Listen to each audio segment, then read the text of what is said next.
Hi friends. இந்த முறை வடகம் செய்கிறதுக்கு வெங்காயம் வாங்கிட்டு வர சொன்னேன். எப்போவுமே இந்த மாதிரி வெங்காயம்லாம் வாங்கிட்டு வந்தாங்கன்னா நிறைய கழிவு போகும்.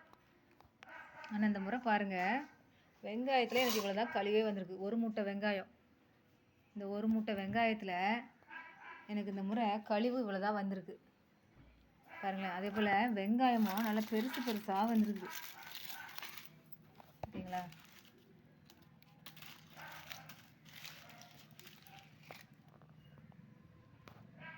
சில டைம் என்ன ஆகும்னா வெங்காயமும் சிறு சிறுசாக இருக்கும்.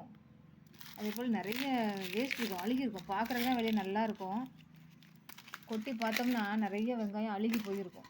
ஆனால் இந்த முறை வெங்காயம் வந்து நல்லா இருக்குது. வெங்காயத்தை பார்த்தோன்னே நமக்கு அது வந்து வெட்டணும் அப்படின்னு தோணுது. அந்தளவுக்கு நல்லா சூப்பராக இருக்குது வெங்காயம்.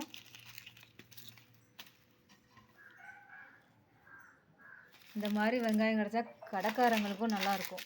ஏன்னா நிறைய வேஸ்ட்டு போயிடும் வெங்காயம். அதை பொறுக்க வைக்கிறதுக்கு, அதை வந்து க்ளீன் பண்ணி எடுக்கிறதுக்கு எல்லாம் ஒரு ஆள் வைக்கணும். இந்த மாதிரி வெங்காயம் நம்ம ஆளே வைக்க தேவையில்லை. நல்லா க்ளீனாக இருக்குது பாருங்களேன். அப்படியே கொட்டி போட்டு அப்படியே வெயிட் போடலாம்.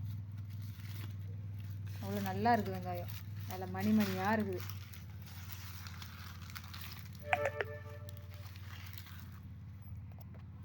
எந்த ஊர் வெங்காயம்னு தெரில, கோயம்பேட்டிலேருந்து வந்தது.